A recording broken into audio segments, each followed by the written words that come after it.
Abuja, quintessential, prime, and sprawling with modern infrastructure, is Nigeria's national capital.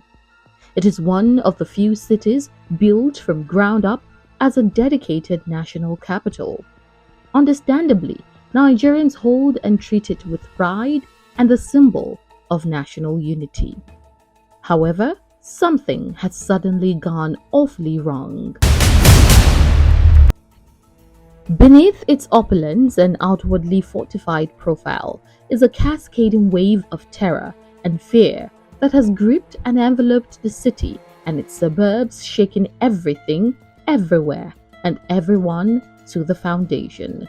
In recent times, and almost on a daily basis, Abuja has been experiencing a rush of violent kidnaps or abductions. Scores have been taken by merciless gun-trotting criminal elements from homes, on open roads, busy intersections, in markets, in schools, in broad daylight, and under the cover of dark nights. They just kidnapped them! Yes, sir!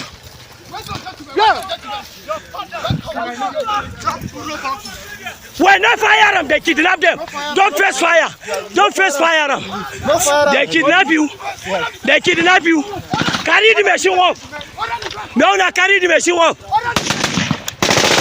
Hold it there. I swear to God. Say them kidnap her now. Carry and carry for her. They kidnap them. And they kidnap them with women. We see the women. But they don't fire the women before they go. See the women. They kill the women before they go. They don't kill them. They kill them before they go. Shit.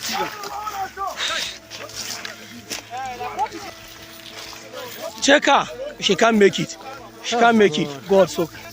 Hallelujah.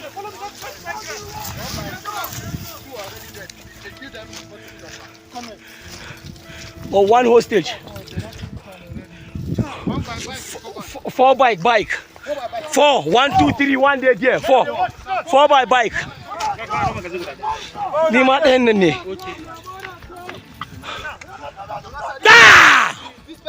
When we analyzed database for incidents that occurred in November and December, we saw a 168% increase in abductions in FCT Abuja. This was at the beginning of January 2024, which is the usual time we do our analysis. 168% in any ramification is an increment that is worrisome. So the first thing that we ask ourselves is, our public security agencies, are they aware of this increase? If they are aware of this increase, what have they done to ensure that this situation is reversed? More importantly, what was the cause of the increase? So we looked at our data to ask ourselves who or what was responsible for the incidents that led to this 168%. And we identified two groups. The non-state actors that we call bandits or generally gunmen that may have a terrorist inclination, we're not sure at the moment. And then there were also criminal groups that were involved in this activity. So in summary, what I'm trying to say is that the threat was active, and the second element that we also identified in our analysis is that as at that time, there was no concomitant security solution that had been put in place by the various security agencies. I don't have the privilege of asking them if they were aware. It's one thing to be aware, then it's another thing to take action even when you are aware. However, I also know that data has been very difficult, as it were, for our security agencies to embrace. I have for a lot of years now been advocating that they should embrace intelligence is not what it used to be 10, 15, 20 years ago. It's really about data. Your access to data, your ability to understand that data, your ability to analyze that data significantly determines intelligence in today's world. And with the advent of AI, AI can even do beyond what the human mind can do. So data that will be very difficult for the human mind to analyze. AI can actually help you in analyzing. In one media account, it was reported that within a 96-hour spanning between Thursday, January 4 and Sunday, January 7, 96 hours, a total of 85 persons were allegedly abducted. On Thursday alone, 22 people were said to have been kidnapped in Kawu village, Buari Area Council, while on January 7, daredevil gunmen invaded Sagwari Layout Estate, Duse, Abuja, with sophisticated weapons and abducted at least 10 persons. Like this, my neighbor, the barrister, is 5 people, 4 children and your wife. And these people, I never confirmed from there, they say it's 3. And 2 people for that hotel. No one is spared. Children, youths, families, individuals returning or going to work, and those on transit traveling. Even military zones are besieged, and the assumed safety of those fortified confinements similarly breached, as in the case of the military estate attacked. January 18th, kidnappers invaded the army estate Kurudu Phase 2 in Abuja at about 10 in the night. Like the Phase 2? Yeah, the Phase 2. There's a kind of path behind the Phase 2. There's a mini path behind that area. So the kidnappers came into the fence, into the house of the person and kidnapped the person. So it wasn't something that was, neighbors didn't really get to know. Though soldiers moved in to the scene before they did, the kidnappers had snatched and gotten away with the victims. 3 people of one family, mother, daughter, and house help, were abducted in the military estate located in Kurudu in the suburbs of Abuja. The kidnappers were later reported to have demanded the sum of 30 million naira ransom to release the family members, including the wife of Barrister Adiku. A day before the Kurudu incident, some criminal elements had attacked residents in Kubwa and Duse-Alaji areas of the FCT. Residents of Day, located off Kubwa Zuba Road under Buari Area Council in Abuja, had a bitter dose of the harrowing encounter following the abduction of over 23 persons in the community, taken from 3 housing estates in the area. Media reported that the kidnappers, said to be decked in military uniforms, arrived at the livestock layout area located on the edge of the popular Abuja livestock market Day about 8 p.m. and carried out their heinous operation. Barely 48 hours after that Day incident, 2 children alongside 9 adults were also whisked away at Gubei village behind Akko Estate along Airport Road in Abuja. A similar incident took place at the nearby Arab Road residential area in Kubwa Town, also along the highway on Sunday, where 7 residents were abducted by kidnappers believed to be sharing the same base in the bush with that of the Day operators. Most of the parts that this abduction are taking place are the border communities. Like you know vividly that FCT share boundary with Kaduna State, with Niger State, with Nasarawa, and these boundary sites are mostly mountainous, and that's why you see the incidences reported from Buari, which has a boundary with shared a boundary with Kaduna and even Niger State, and also what has happened there. The front burner was more on Buari Area Council, and the administration have mandated the security agencies, and the security agencies too have swung into action, taking all necessary proactive measures to ensuring that such incidences do not reoccur within those border communities. The non-state actors that we call bandits or generally gunmen, who, because of the peculiar geographical nature of Abuja, are domiciled in neighboring states, Kogi, Nasarawa, Niger, and Kaduna states. And because of that geographical composition of Abuja, the border areas, the border communities between FCT Abuja and these 4 states is mountainous and forested. So this group are able to crisscross through parts that run across these mountains and footpaths.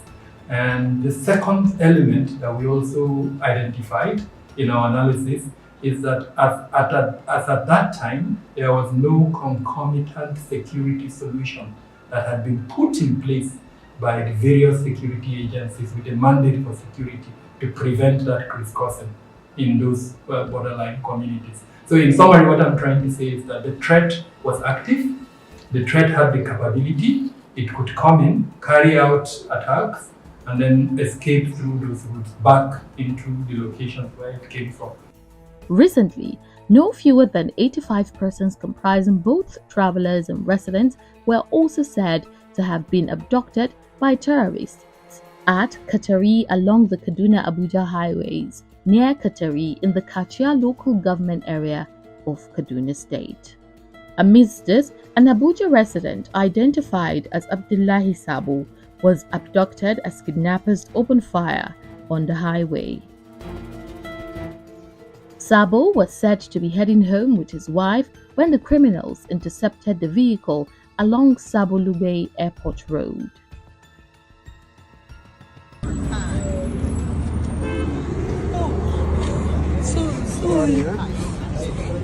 Sorry. Hey! Alhamdulillah. I'm sorry, Alima, sorry. Alima, sorry.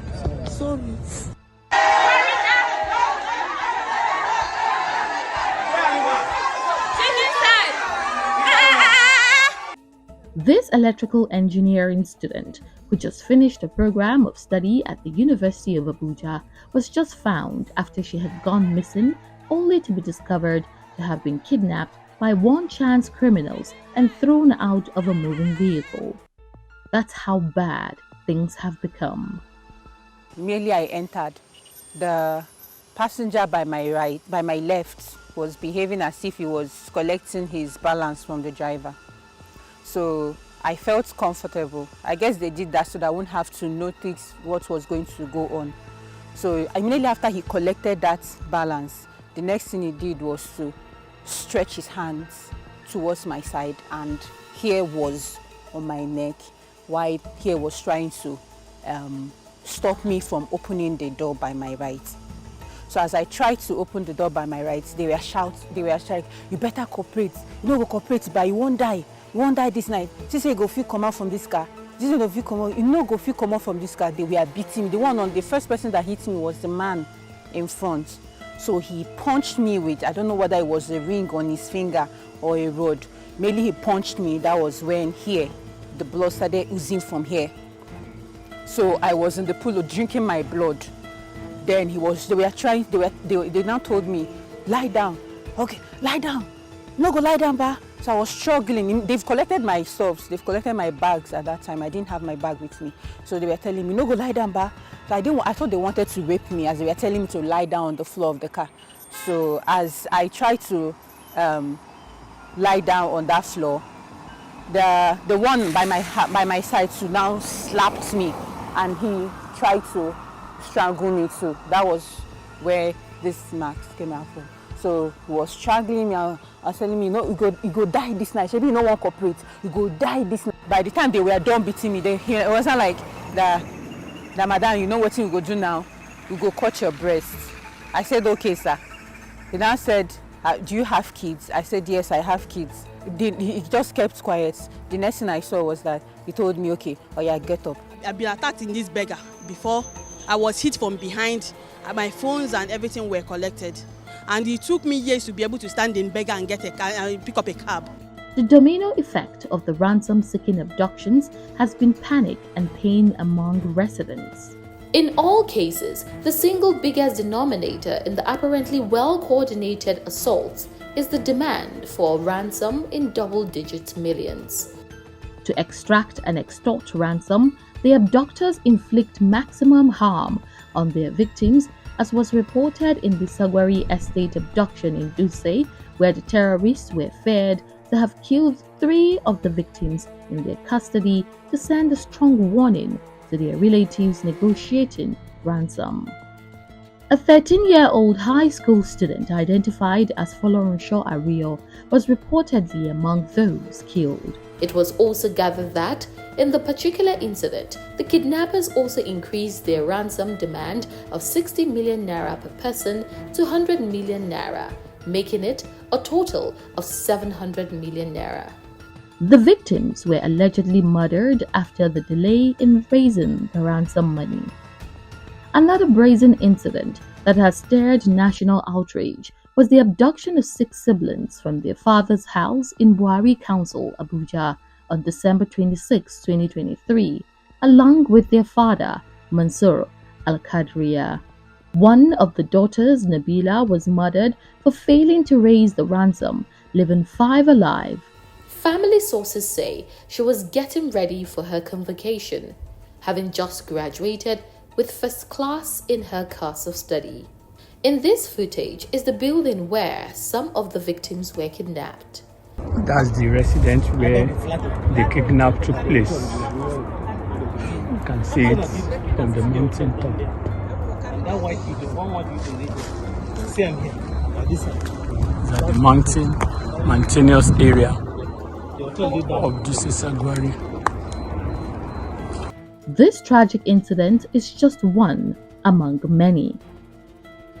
The emergent scenario of abductions that have kept the federal capital under siege and the residents on edge is as alarming as it is unprecedented for territory once renowned for its relative tranquility and security. I can't squad them more again. So I can't rush, go tell my people, say, maybe they carry their children, go inside their house. See, here no safe, here no safe. Dr. Peter Olumuji is a specialist in urban security and doubles as the Secretary, Security Command and Control Center, FCTA. In the past few weeks, we've had cases of abduction that has ravaged the Buhari area council, and also the issue of vehicular bomb crime, which is one chance. But again, I can tell you that the security agencies have been able to curb this ugly incident by being proactive, in ensuring that they are able to go all out to now take the battle to the abductors then, and not waiting for them to strike again.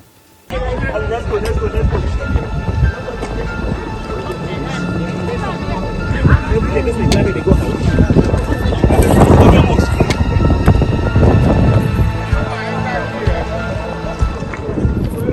A check shows the territory had previously, in the 3-year span, January 2021 to June 2023, had recorded close to 50 kidnap cases involving over 200 persons. Among these were about 40 documented cases affecting 236 victims. In the last 7 months, Abuja has suffered 176 kidnap incidents. I can tell you with all sense of confidence that there was a 168% increase in kidnapping in FCT Abuja, because I have the data, because I analyzed it. I'm hoping, and I don't know, but I'm hoping that our security agencies have access to that type of data, and they're able to see just by a glance on a dashboard to say in the 6 council areas, this is where the incident of abduction is increasing. And like I also did, to now know what was responsible for that increase. That's what this type of intelligence analysis does for you. And then the second part, sorry I'm interrupting, the second part that I also thought is important to mention is at this stage, perhaps it's time to ask ourselves, the arrangement that we have in place, is it enough to prevent this threat element? I've already told you that I was able to identify that there was no arrangement for one element of the threat exposure that I'm able to speak publicly about. Our public security agency should be able to match that data with the assets, I use this word professionally, that they have in ground in each of the council areas, to ask themselves whether the threat elements that exist in those locations can be countered by those assets. That's, in simple terms, the mandate that we've given them as residents of FCT in Abuja, starting from the minister down to whoever is the chairman, as an example, of a council.